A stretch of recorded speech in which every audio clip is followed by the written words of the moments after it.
Hello everyone, I'm Sudiksha, student of Masters Biotech and currently attending Thapar Summer School. We are joined by Principal Application Security Engineer at Upgrade Incorporated, based in San Jose, California.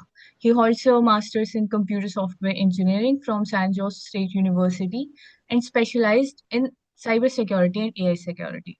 With strong skills in Python, JavaScript, and ethical hacking, he brings experience from both the telecom and fintech industries. I'm excited to have him here with us. Welcome to the podcast, sir. Thanks, Diksha. Thanks for inviting me for this podcast. So, sir, can you walk us through your journey from Tractor to Upgrade? Tracto was the company where I got placed from college, and they did offer me an opportunity to intern with them during my last semester, and that's what I did. So essentially, I started off as a web developer and at Tracto, and mostly what I was doing was internship work. So essentially, I was trying to learn new technologies that we're using. At that time, it was Node.js, React.js. It was that was the hot topic back. It was a long time back. So essentially, literally everyone was trying to get into web development, and that's what we were doing as well. Practo was is essentially a web platform where you can schedule like appointments with doctors, and there I did apply for my master's in cybersecurity, looking into the security issues that can potentially arise in the project that I'd built. My focus was always looking at things from a perspective of security as well, doing things in a more secure manner. And that did evolve a lot more when I pursued my master's here in San Jose. And my master's was also in software engineering, but I did take up a lot of courses pertaining to cybersecurity. And I wanted to, move into that field. And then I started off interning at a company called Spire Communications. They had a division called Security Labs. Essentially, what they used to do was it's called manual penetration testing and security code review. So essentially, what you do is you're an ethical hacker. You try to hack into your clients' systems, their applications, and try to find vulnerabilities, and then you disclose it to them. So essentially, I did that for I think it was about a year of internship, and that transitioned into a full-time role there as a security consultant. And then I moved to Upgrade, where I was more of a security engineer that handles a lot more than just penetration testing. Penetration testing is just a part of the job now, and it's evolved a lot more because you need to look at you need to do literally everything. So you need to be able to secure the applications. You need to add preventions in place. You need to do a lot of threat modeling, a lot of design reviews, security reviews. So there's a lot more things that goes into being a security engineer than a straight up penetration tester. That's a long journey, sir. Are there any turning points when you got into that and when you go to Yeah. US? In terms of turning points, right? So I think moving to US from India was the biggest turning point, and not just culturally, but technically as well. I mean, the way we look at things back, when you're studying undergrad in India, you try to learn everything, right? It's an engineering course. What they're trying to do is make you a good engineer. It's not really focused on any sort of specialization or things like that. So they try to teach you everything so that you have that base level of engineering knowledge, right? But here they focus a lot more on your specialization, especially with masters, right? Because it's a specialized course. So when you're doing that, it's a lot more specialized, and you need to know a lot more things in absolute depth, right? So, sir, what kind of projects excite you most in this role?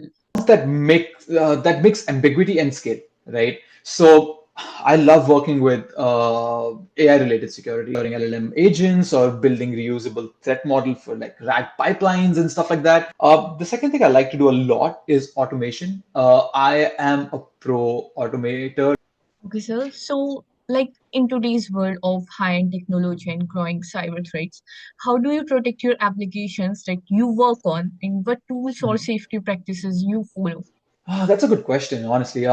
Your major threats and how you're going to solve it, right? So the to start off, right? Like if you were to start off with like just have a basic skeleton of things, you need to shift left first. So what shift left means is there's a development cycle, right? So somebody writes a code, they put it through a build pipeline that gets built and gets deployed, right? And there's a deployment stages as well, right? You have like a pre-production, you have a production, and stuff like that. So what shift left does is it puts your security a little bit more towards the left, that is closer to development, right? The more security preventions and the more security detections you have closer to development, the earlier you can catch a security flaw, and that sets you up for success. So a software composition analysis also very earlier on in the pipeline is really really important. How I would start developing a skeleton for my if I was starting up a new application today, and how I would set up a security framework for that. So, like, what type of programming languages or tools are most frequently used? So, in terms of programming languages, I would say there's no specific language that you need to use, right? But the most common ones that I use on a day-to-day basis is there's Java, there's JavaScript, there's Python. You're going to need Python to write your own scripts for exploits, and then if you know Go language, that's nice. It's not a necessity. When you think about all the tools, the big one that I think every security engineer should know is Burp Suite. Uh, if you're really, really, really interested, explore Kali Linux. It's got a lot more tools that you can use. So, like, how did your certificates of ethical hacking, Python Flask help you in your career or to seek a job? Yeah. So certifications, right? I like to think of certifications as something that you use to fill the gap, right? Going through your master's program, right? They teach you a lot of things in school, right? You must be working towards a specialization and stuff like that. So there are certain things that they might not be able to cover, but that are required for to support your role, right? Your aspirations, right? Something that you want to be. So you do a certification course for that to cover that knowledge gap. I given your current role, what are the most precise cybersecurity challenges you are seeing across the industry today? Cybersecurity in the industry today. I would say AI misuse is a big one, right? Like AI being the buzzword everywhere at this point. That's the first thing that came to my mind. I mean, there's this prompt injections, there's hallucination risks, and there's insecure agentic architecture. There's a whole suite of different vulnerabilities that keep coming up on a daily basis in different LLMs and different AI tools. It's a whole new suite of vulnerabilities. So, as we know that AI is a transforming tech, so like how it can be used to strengthen the cyber security or how it is working for the cyber security. Yeah, that's a good one. And I'm currently working on that as well. It can help you find anomalies a lot faster, right? Because it's able to correlate the data in real time. So it's really really nice to have that ability, and based off of that correlation data, you can automate like detection of any known attack patterns, right? That's what I meant when I said if you can train it well enough, it's really really good. But at the same time, if your training hasn't, if your AI is not trained that well, it's not really good at spotting things. I think that's a yeah, it's a general AI problem at that point. Um, there are tools out there like there's an LLM powered threat hunting. Then there is there are AI assisted code reviews, and there is SOC automations and stuff like that. I mean, yes, you can definitely use them, but you would need a person, actually human to supervise that. Right? Mostly, what we are doing is like you use AI for like anomaly detection, threat detection, to know if there's an attack going on in real time. It can compare it to known attack patterns and stuff like that. So, as we know that uh, attackers are in these streams too. So, like, at the same time, the attackers are using the AI too. How serious is the risk from AI-powered threats? Oh, it's pretty serious, I would say. Basically, we're seeing hyper-realistic phishing attacks, right? Like it's crazy. Like it's hyper-realistic. Then there is they. deepfake. There's a lot of deepfake voice scams that's going on. Somebody's going to sound like you might think Elon Musk is calling you and then offering you a job, but that's not the case. It's probably a deepfake scam, and it's getting hyper realistic, right? So it's really hard to figure out what's real and what's not, and yeah, that's a big problem. Then there's polymorphic malwares now, right? That adapts in real time. Essentially, if you have malware in your system, it's going to adapt in real time and exploit your system. Let's say, usually malwares, right? Like if you set a malware up, you would say that attach yourself to this particular port and start send, let's say, port 8080 or whatever, and then or 443 or whatever, and then send request to my server, right? Open the egress port and just send request to my server. Now, if that port is closed, you're out of luck, right? Your malware can't do anything. But these are like polymorphic malware. So they can adapt. Oh, this port is closed. Let me try another port. Right? That port is closed. Let me try another port. So just a very basic example, but there are like super advanced polymorphic malwares nowadays, and it's really hard to detect them. Right at this point, I mean, yes, you can have a virus kind of stuff that can detect it, but it's not that very easy. Um, and that's why it's really important, to have uh, detection at multiple layers, right? You need to have like behavioral detection, you need to have contextual detection, you need to have content-based detection, and most importantly, you've got to train your teams. It's really important to train your teams about, your developers, your security engineers, your whether it be your ops team. Literally every single person in your company needs to be trained for these threats and how to identify them, just because of the nature of these threats, and they're really realistic. And yeah, that's why you need to have detections in place as well. Okay, so what advice would you give for someone pursuing a master's in computer sciences or aiming to enter in cybersecurity? Yeah, I would say start with the fundamentals, right? You need to know your OS, you need to know your networking, you need to know programming. Basically, with the things how they work with development is that if you can write code and if you know how a web application works, it's fine. As long as you can write code and you don't know the in-depth of that, you can figure it out. But with security, if you're trying to secure something, you need to know it in depth. You can't assume things when you're securing things, right? So you need to know how things are working from scratch, and what are the underlying layers and everything else. So your fundamentals need to be absolutely spot on. There's no two ways around it, right? So OS, networking, and programming, need to know all that very, very well. Again, with your like it goes right with your programming, it's data structures and algorithms. That's again a really, really important thing you need to be aware of.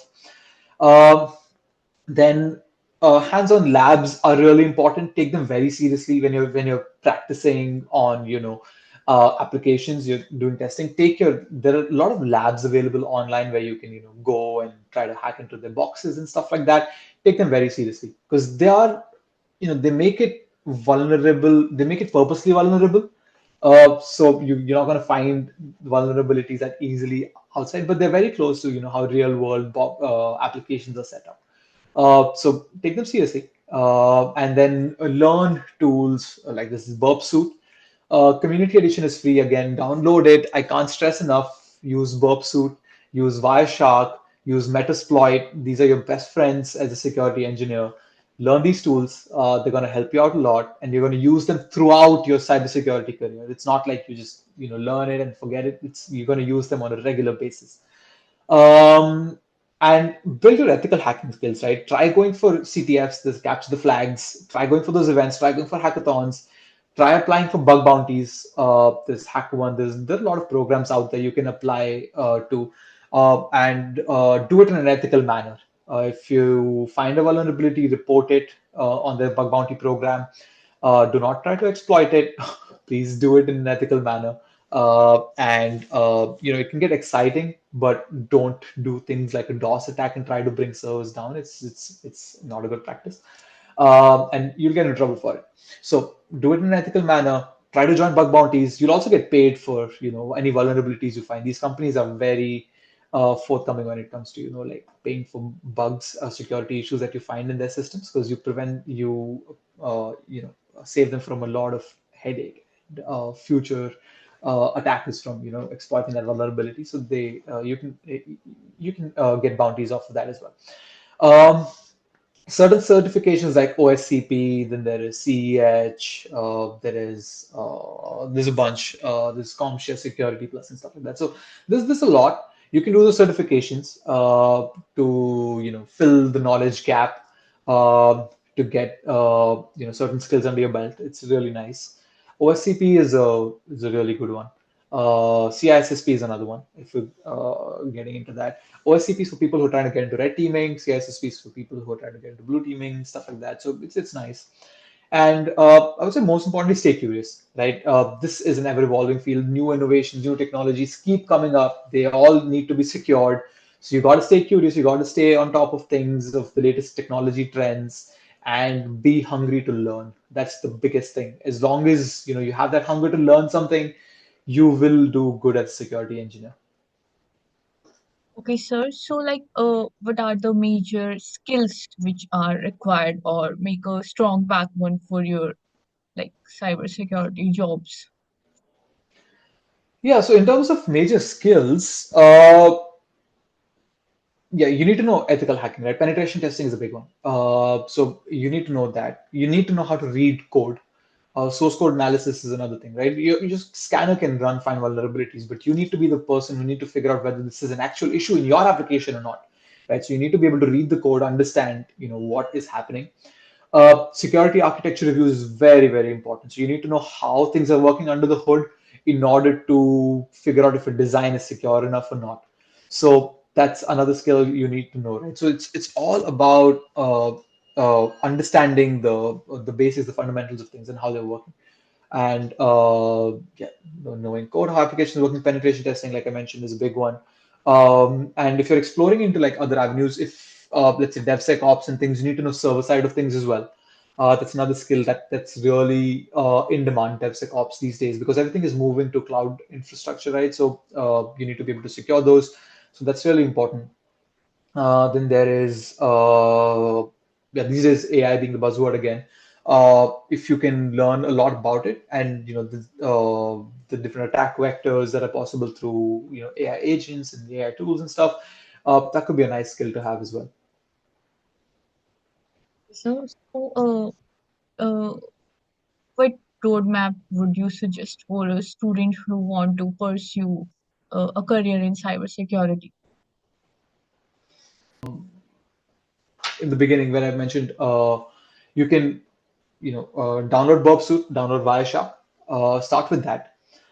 Then you can download the OWASP's vulnerable application, start hacking with that, and once you've developed enough skills and you can test that fairly easily in your local, try to apply for bug bounties. Try to find bugs in an ethical manner through bug bounty programs and stuff like that, and try to get certain certifications. They really help you enhance your skills, like the CEH and the CISSP. They're really good. OSCP is a really, really good certification, and I mean, it expands your knowledge a lot. So try to go for that. It's not that very easy. So you need like prior security knowledge. I think it also requires you to have a minimum experience in the field of security. I think it's 5 years if I'm not wrong, or 3 years maybe. But yeah, um, so OSCP is a really good one. And yeah, and then when you're building applications, look at it from the perspective of a security engineer. Try to see if how attackers would try to exploit those vulnerabilities. Try to find business logic flaws because they're really important when you're doing like manual penetration testing. All of the low-hanging fruits like the cross-site scripting and stuff like that, they can be easily caught by scanners these days. They're pretty smart. But you need to know like how you can catch like business logic flaws and how you can exploit them. Things around IDOR issues and authorization issues and your authentication flows. They're really really important. So yeah, that's what I would suggest in terms of like a roadmap for you to leading from let's say a master's students to a cybersecurity engineer. Thank you, sir. Thank you so much for giving us your time and for sharing your knowledge. It's seriously helpful and it is going to help most of the students too. Thank you, sir. It's a good time meeting you. Yeah, it was really nice meeting you as well, and thanks for inviting me for this.